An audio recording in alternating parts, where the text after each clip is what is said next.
Subscribe. Kemudian selesai itu 5 syarat terpenuhi, baru si perempuan ini bisa kembali ke suami pertama dengan mahar yang baru, dengan wali, dengan saksi, akadnya baru. Jadi kayak nikah ulang. Baiklah, sekarang kita akan lanjutkan kajian pada kitab Al-Miftah yang sekarang oleh Habib Muhammad bin Salim bin Hafid bin Syekh Abu Bakar bin Salim. Beliau ini ayahanda daripada Habib Umar bin Hafid. Kita baca ya kitabnya. Bismillahirrahmanirrahim. Hukmut talaqil ba'ini bainunatan kubra. Hukum talak ba'in kubra. Annaha la tahillu lahu illa bi khamsati syurutin. Bahwasanya sang istri tidak halal bagi mantan suaminya kecuali dengan 5 syarat. Pertama, inqidha'u iddatiha minhu. Selesai masa iddah dari suami pertama, atau kita katakan mantan suami. Wa nikahuha ghairuhu nikahan shahihan. Kemudian si perempuan tersebut menikah dengan laki-laki lain, kita sebut suami kedua, dengan nikah yang sahih, yang sah. Wa dukhulul ghairi biha wal murad bidukhul ila juhasyafatin au qadriha min maqtu'iha fi farjiha bi syartil intishar. Yang ketiga, tidak hanya cukup akad dengan laki-laki kedua, akan tetapi si perempuan harus berhubungan badan dengan laki-laki tersebut. Hubungan badan yang seperti apa? Ada syarat-syaratnya, nanti kita jelaskan. Wa bainunatuha minaz zawjis tsani. Yang keempat, si perempuan harus ditalak oleh suami yang kedua dengan talak bain, baik bain sugro atau bain kubro.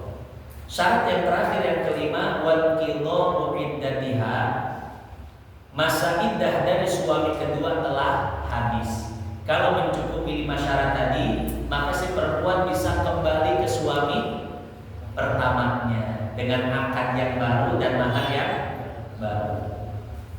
Fa idza nakahaha ba'da istimai hadhihi syurut adat lahu bisalasi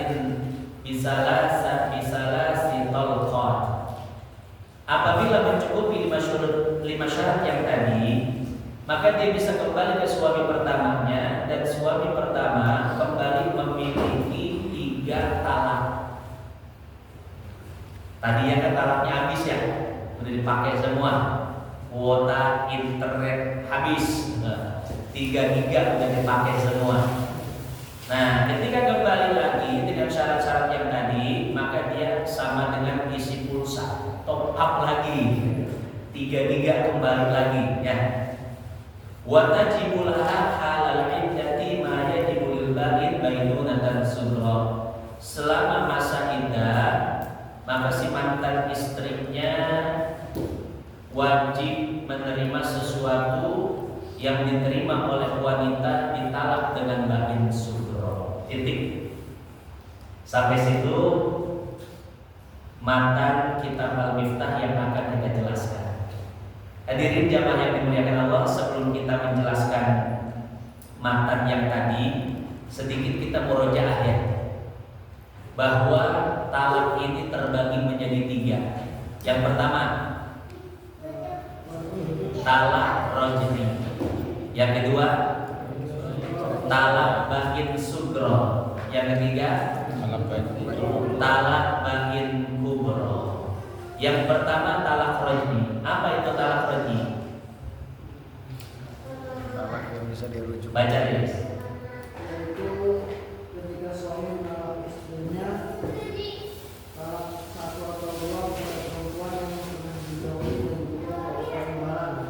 Iya. Jadi singkatnya begini. Talak roj'i itu adalah talak 1 atau talak 2. Yang mana masa iddah si perempuan belum habis. Ya. Itu talak roj'i atau talak yang masih bisa dirujuk. Pertanyaan kedua, cara merujuk gimana? Gampang, tinggal ucapan aja. Neng, kita CLBK yuk. Cinta lama bersemi kembali, artinya balikan. Neng, AA rujuk Neng. Neng, kita balikan yuk. Jadi pakai ucapan apa saja, tidak ada kalimat-kalimat khusus. Kalimat apa saja, yang penting mengandung makna rujuk, makna kembali, gitu ya. Bahasa anak muda sekarang balikan. Ya. Jadi rujuk itu tidak perlu akad baru, tidak perlu wali, tidak perlu saksi, tidak perlu mahar. Jadi cuma ucapan saja, ya. Itu rujuk. Jadi rujuk itu gampang. Kemarin belum dijelasin nih. Padahal di pengajian lain ada yang nanya, Ustaz, bagaimana kalau rujuknya gak pakai ucapan? Jadi ceritanya si mantan suami pulang ke rumahnya, mau merujuk, mau ngomong, Neng kita balikan. Cuman ternyata mantan istrinya itu lagi tidur dengan posisi yang sangat menggiurkan. Akhirnya apa? Tanpa basa-basi, ya, akhirnya terjadilah tanpa ucapan, tanpa rujuk kaki langsung dengan badan. Ini kira-kira bagaimana hukumnya? Ya, kira-kira rujuknya sah atau tidak? Nah maka dalam mazhab Syafi'i hukumnya tidak sah, karena yang namanya rujuk itu harus dengan ucapan, tidak boleh dengan perbuatan. Kalau tadi kan dia rujuk pakai perbuatan ya. Ini gak sah nih rujuk pakai perbuatan. Langsung sikat aja, gak ada basa-basi. Ini gak boleh. Jadi rujuk itu harus bil qaul, dengan ucapan. Atau SMS, WA, voice note. Itu sah, ya. Yang penting dengan ucapan atau dengan tulisan juga boleh, sebagaimana kata Imam Nawawi. Nah, jadi rujuk dengan perbuatan itu tidak boleh. Cuman Imam Abu Hanifah mengatakan boleh. Jadi kata beliau rujuk itu tidak mesti dengan ucapan, tapi pilih. Mau dengan ucapan boleh, langsung eksekusi juga. Ini kira-kira yang mana toh? Langsung eksekusi apa ngomong dulu? Atau imam nggak pakai basa-basi dia langsung eksekusi ya. Nah jadi seperti itu ya. Jadi alangkah baiknya pakai ucapan dulu. Walaupun ada ulama yang memperbolehkan langsung digauli, langsung digauli lah, seperti itu, dieksekusi. Nah jadi seperti itu ya. Itu namanya talak apa? Roj'i, talak 1, talak 2, yang mana si mantan istri itu masih berada dalam masa iddah. Hukumnya boleh dirujuk dengan ucapan, tanpa mahar, tanpa wali, tanpa akad, tanpa ritual khusus, cuma berdua ngomong selesai. Yang kedua, talak apa? Apa itu bain sugro?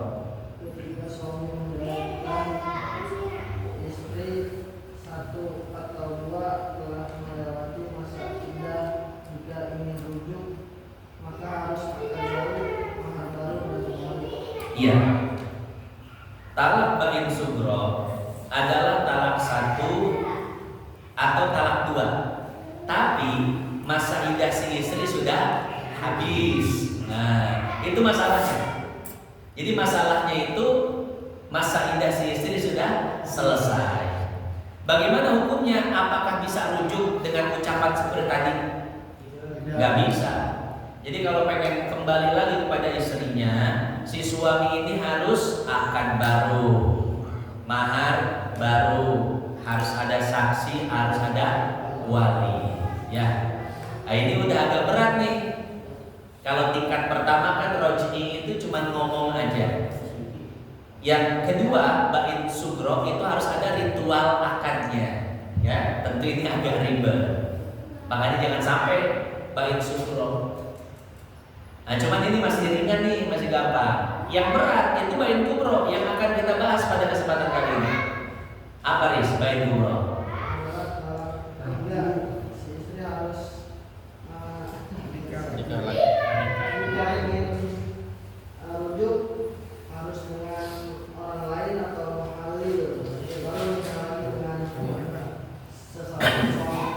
Ya, gini yang perlu dihindari sama anak-anak muda.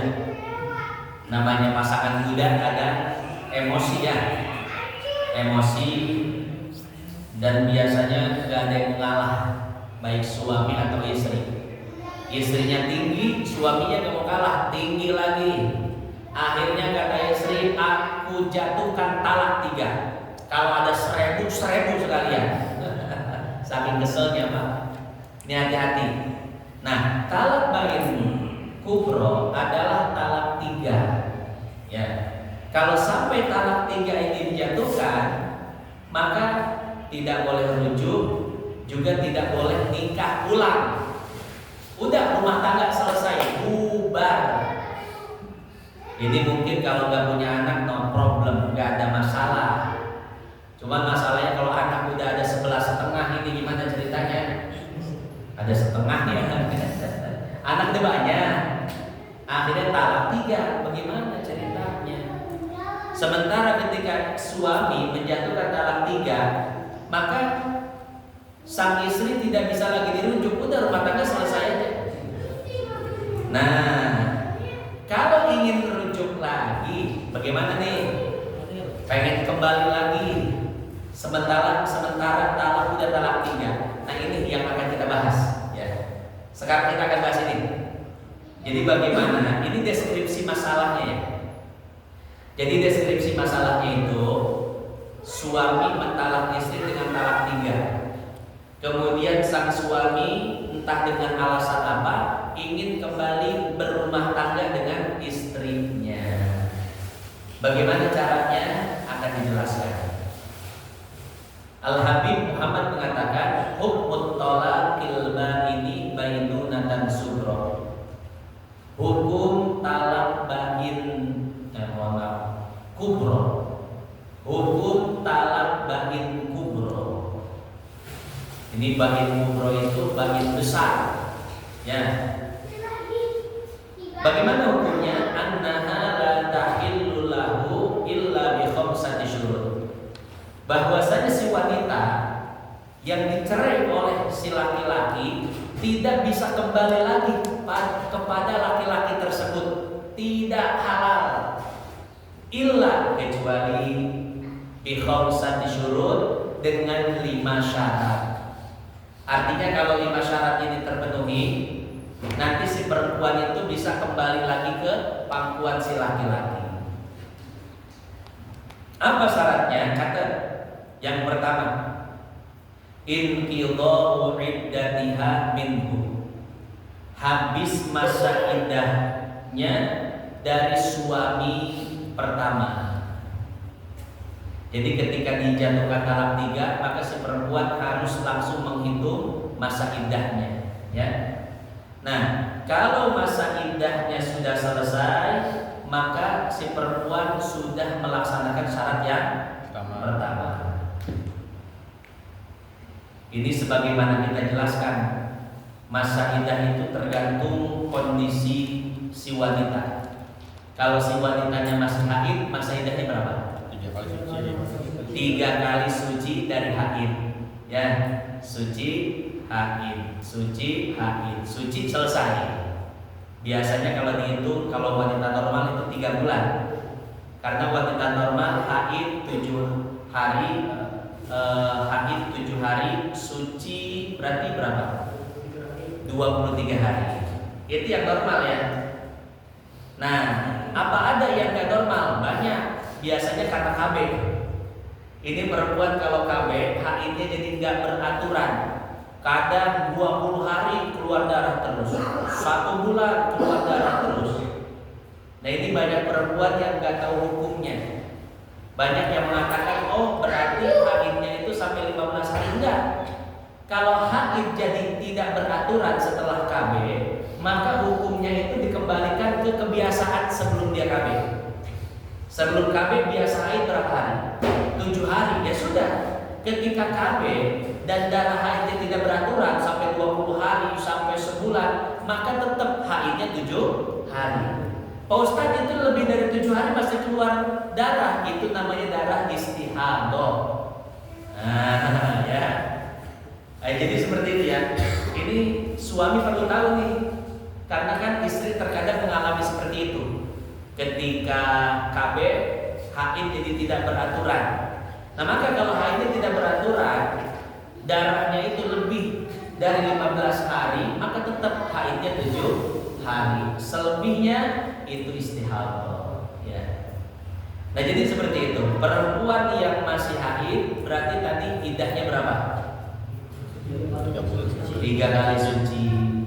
Kalau perempuannya sudah menopause, sudah tidak haid lagi, usia 50-60, kemudian cerai, masa iddahnya pakai apa? 3 bulan. 3 bulan, pakai waktu ya. Kalau tadi kan pakai keadaan ya. Kalau sudah tidak haid lagi, pakai waktu. Masa iddahnya 3 bulan. Jadi kalau pengen nikah lagi, tunggu 3 bulan. Kalau si perempuan itu hamil, iya, masa iddahnya sampai melahirkan. Selama belum melahirkan, selama itu bulan dia tidak boleh menikah lagi dengan laki-laki lain. Pertanyaan, masih ingat gak? Ini pernah saya bahas nih. Seorang perempuan yang dicerai oleh suaminya atau ditinggal mati, sementara si perempuan ini hamil, dia kan tidak boleh menikah dulu dengan laki-laki lain sebelum melahirkan. Sampai sini paham ya? Nah, pertanyaannya begini, kenapa perempuan yang hamil dari zina itu boleh langsung nikah walaupun belum melahirkan? Karena gantinya kalau yang tinggal itu suci dari Selarang, ya. yang awal terus yang terakhir itu yang zina, karena itu jadinya dari Hubungan haram. Iya, jadi seperti itu ya. Ini bedanya nih. Perhatikan. Jadi ada 2 masalah yang sama tapi hukumnya beda. Ya. Ada seorang wanita hamil. Hamilnya ini dari hasil pernikahan. Entah suaminya meninggal, entah ditalak oleh suaminya. Maka si perempuan ini tidak boleh menikah sampai dia melahirkan. Kasus yang kedua, ada seorang perempuan hamil dari zina. Ya. Hukumnya bagaimana?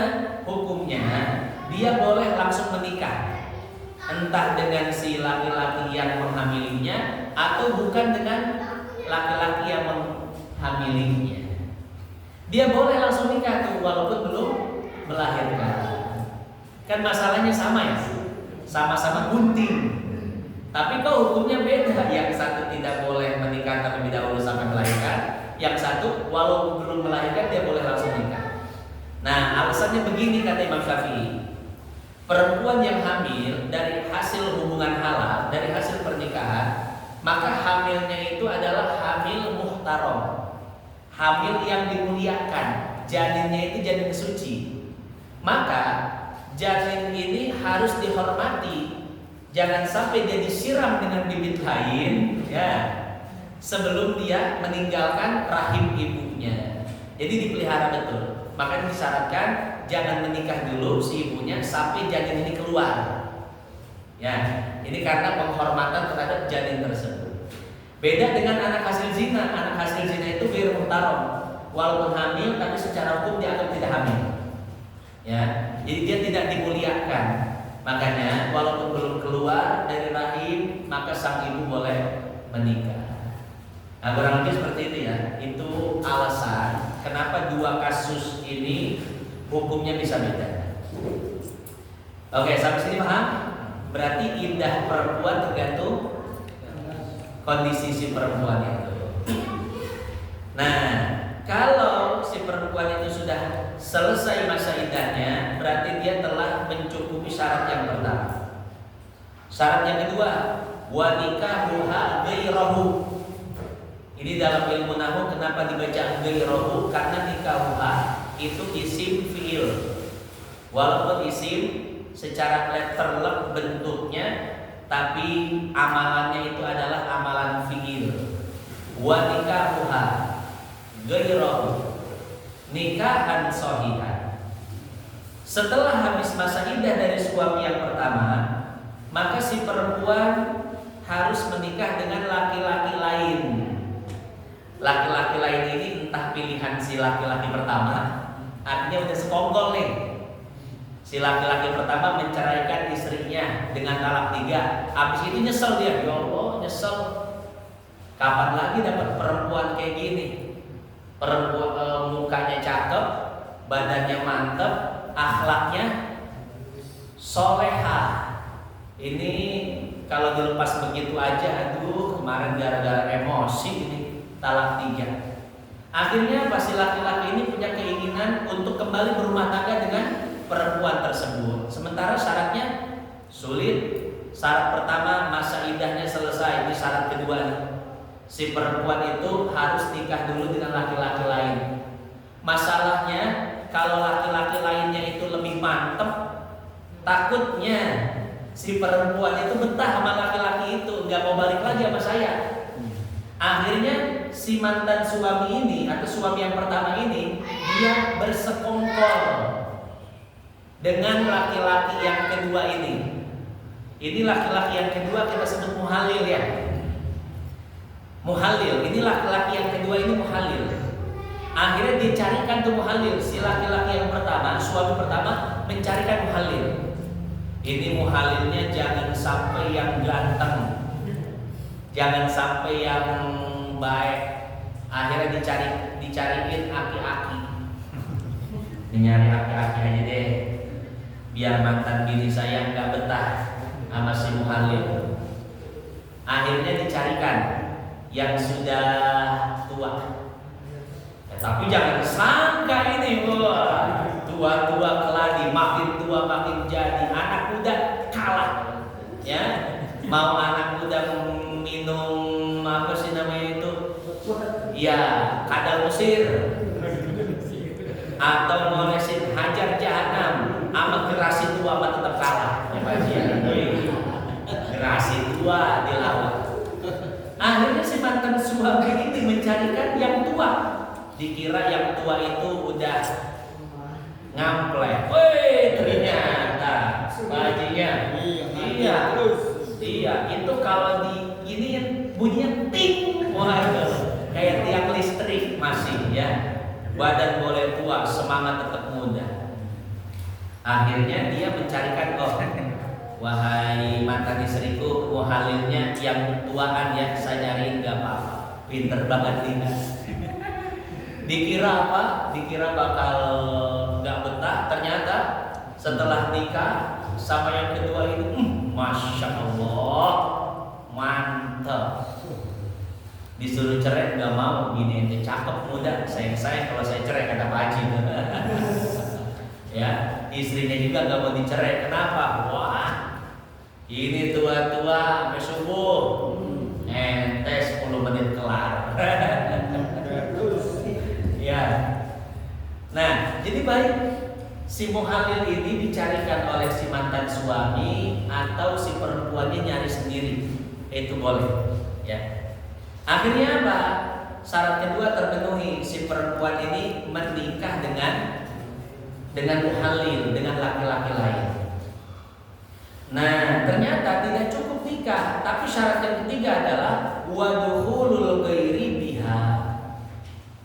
Suami barunya ini atau muhalil ini harus menggauli si perempuan tersebut walaupun cuma satu kali, satu celup, assalamualaikum, keluar lagi. Ya.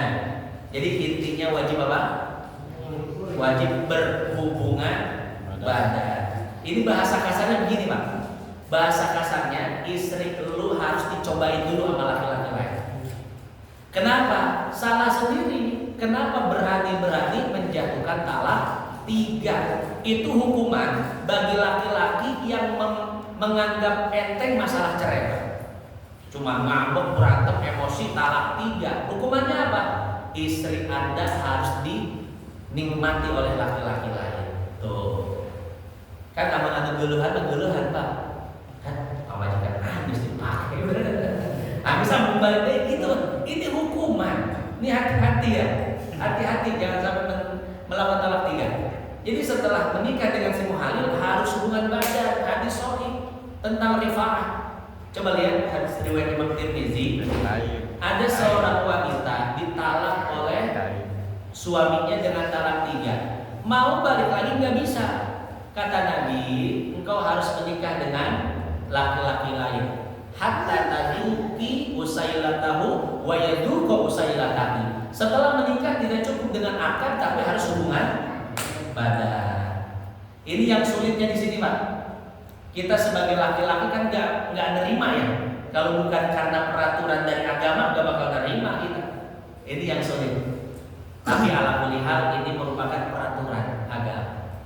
Jadi harus digauli oleh muhalil, oleh suami barunya. Di sini masalah akan timbul kalau suami barunya itu bikin nyaman dia. Ini mantan istri kita akhirnya lebih nyaman dengan suami barunya. Ya, karena mungkin lebih kaya, lebih ganteng, soleh juga, ya, ustadz juga, waduh, kacau. Ya makin jadi aja ini, ya, masya Allah, hubungan ranjangnya juga lebih memuaskan. Mau ngomong apa? Karena begini, banyak kasus. Saya waktu ngaji ini, guru saya cerita di Saudi. Itu banyak kejadian talak 3. Kemudian perempuannya ini nikah dengan muhalil, akhirnya betah sama muhalilnya, gak mau balik lagi sama suami pertamanya. Lalu dia bercerita seperti ini. Ini guru yang orang Indonesianya bercerita seperti ini. Suatu ketika suami istri berantem, akhirnya suaminya menjatuhkan talak 3. Setelah emosinya reda, suaminya ini baru mikir, ya Allah, talak 3. Kalau ingin kembali berumah tangga harus cari muhalil. Akhirnya suaminya itu mikir, ini yang jadi muhalil siapa? Jangan sampai kayak orang-orang, istri saya betah sama muhalilnya. Akhirnya dia berpikir apa? Oh, yang harus jadi muhalil ini kayaknya orang Indonesia nih. Kenapa? Sagir. Indonesia sagir. Tahu sagir ya? Imut.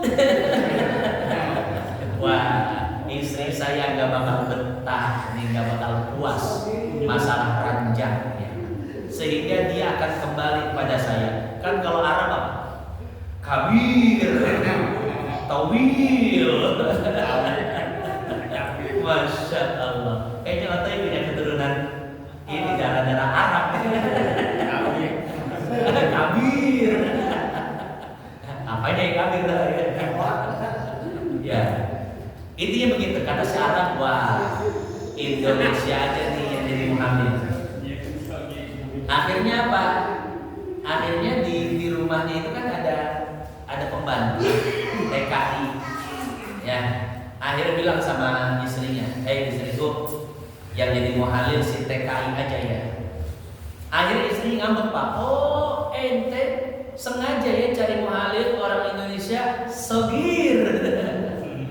Kebetulan si TKI yang jadi pembantunya itu dengar.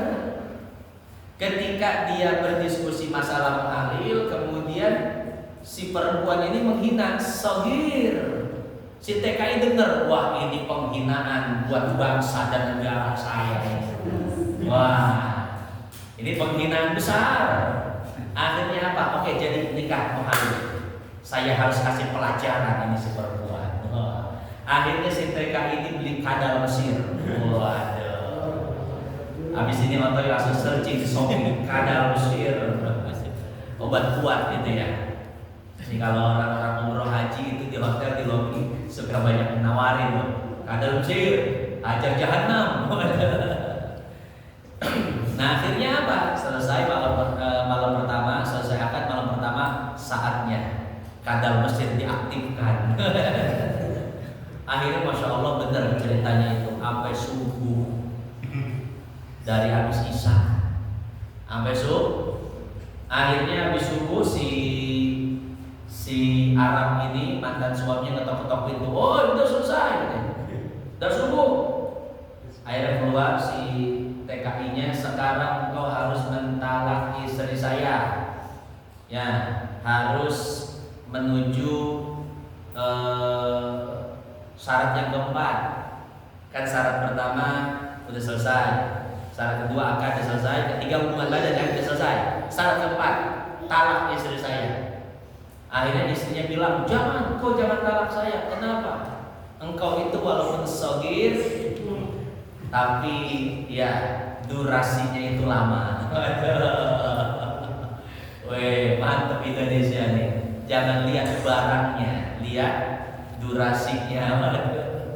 Akhirnya diancam, ente kalau nggak mentalak istri saya pecat, saya pulangkan ke Indonesia. Akhirnya dengan terpaksa tuh dia apa?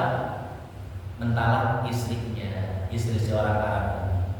Habis itu si TK ini cerita-cerita tuh sama yang lain. Masya Allah, itu perempuan dari ujung ketombe sampai ujung rorombeheun nggak ada gegelehnya sama sekali. Tahu gegeleh? Dari ini, oh pokoknya masya Allah lah. Iya, kadang kan saya suka dengar cerita tuh dari jamaah. Ya, kalau melihat istrinya tuh ada bagian istri yang gak disukain aja. Ada satu bagian yang gak disukai. Oh ini semuanya nih masya Allah, nggak ada titik-titik sama sekali. Ini kalau nggak dipaksa saya gak bakal ceraiin. Kapan tadi dapat bini begitu ya. Tapi karena dipaksa diceraiin. Ini mohon maaf ya kajian vulgar ini. Ini untuk menjelaskan bagaimana fenomena yang terjadi tentang talak tiga itu. Akhirnya selesai tuh, ya selesai talak atau syarat yang ketiga hubungan badan. Sekarang naik talak yang syarat yang keempat. Apa syarat yang keempat? Enggak, syarat yang ketiga ini ada panjangannya ya. Jadi kata beliau wal murad bidukhul, yang dimaksud dengan dukhul itu sebetulnya bahasa fikih ya. Maknanya itu hubungan badan. Itu istilah aja. Sebetulnya secara bahasa dukhul itu artinya masuk. Ya, secara bahasa, jadi bahasa umum orang Arab, dukhul itu artinya masuk. Tapi bahasa fikihnya hubungan badan. Ini jadi repot nih. Jadi repot kalau santri salaf itu haji atau umroh, repot. Ini ada ceritanya ya. Jadi santri salaf tuh yang sering buka kitab, santri-santri ini cerita santri Jawa. Kan kalau ngaji kitab itu bahasa hubungan badan dukhul ya. Dukhul itu artinya hubungan badan. Akhirnya si santri ini umroh. Si santri ini umroh ketika masuk ke Masjidil Haram, itu ada ruangan yang tidak boleh dimasuki kecuali oleh petugas. Apa bahasa Arabnya? Mamnu'ud dukhul. Mamnu artinya dilarang, dukhul masuk. Tapi pemahaman santri itu apa? Iya. Dukhul itu kan bahasa fikihnya begituan. Mamnu'ud dukhul. Dia lihat ruangan mamnu'ud dukhul, ruangan lagi mamnu'ud dukhul, dia bingung. Lagian siapa yang mau begituan di sini? Ini kan masjid. Ada ruangan mamnu'ud dukhul, nggak boleh masuk. Ya dia paham apa? Nggak boleh hubungan badan di Masjidil Haram mamnu'ud dukhul, di Masjid Nabawi mamnu'ud dukhul. Emang siapa yang mau begituan di sini? Ya Allah, itu cerita santri-santri Jawa ya. Jadi dukhul di sini ya secara bahasa arti masuk. Tapi makna secara fikihnya ila juhasyafatihi au qadriha min maqtu'iha. Yang penting masuk kepalanya. Yang namanya kemaluan kita, mohon maaf ya, harus saya visualisasikan. Kemaluan kita itu kan laki-laki ada batangnya, ada kepalanya, betul kan? ketika hubungan badan itu apakah harus masuk semuanya? Apakah harus masuk cukup kepalanya aja?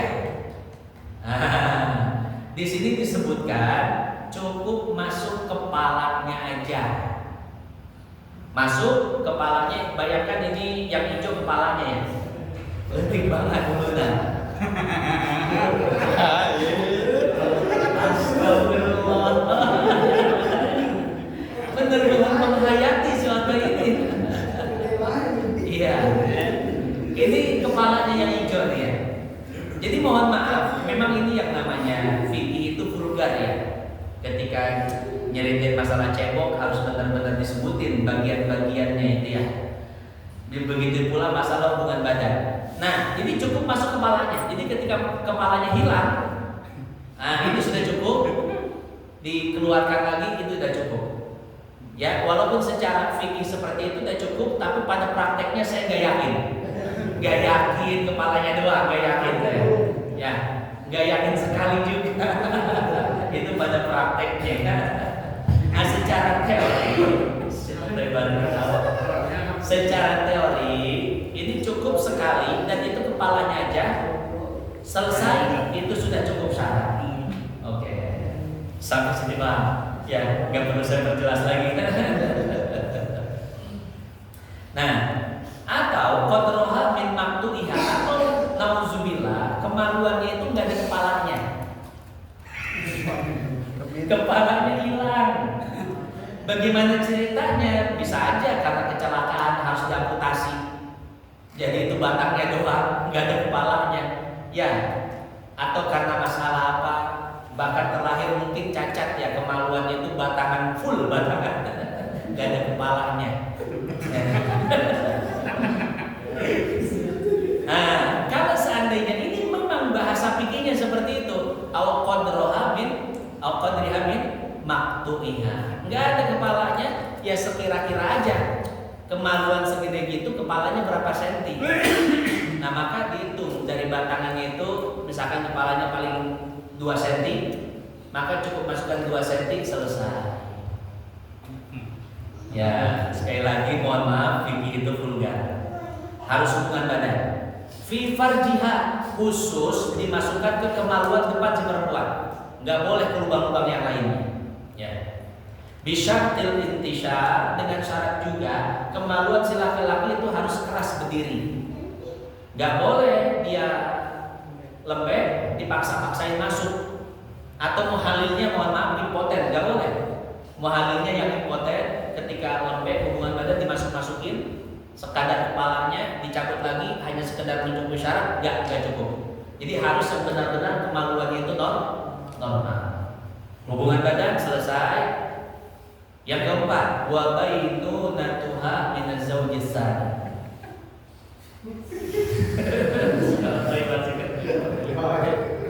Si muhalil, suami yang kedua itu harus mentalaknya dengan talak bain. Entah bain 1, entah bain sugro atau bain kubro. Kemudian yang terakhir, yang kelima, wan kido iddatiha, masa iddah dari suami yang kedua selesai. Fa idza nakahaha ba'da istigma'iha min syurut adat lahu bisalasi toliqat ukhra. Kemudian selesai itu 5 syarat terpenuhi, baru si perempuan ini bisa kembali ke suami pertama dengan mahar yang baru, dengan wali, dengan saksi, akadnya baru. Jadi kayak nikah ulang begitu. Wa tajibu laha halal iddah ma yajibu lil ba'in bainunatan sughra. Kemudian selama masa iddah dari suami yang pertama, ini flashback ke yang awal, maka si perempuan itu tetap wajib diberi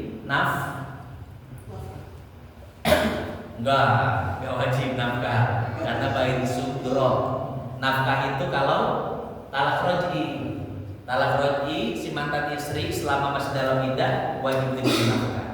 Bain sugro gak wajib kecuali istrinya hamil. Begitu ya. Titik sampai situ. Allah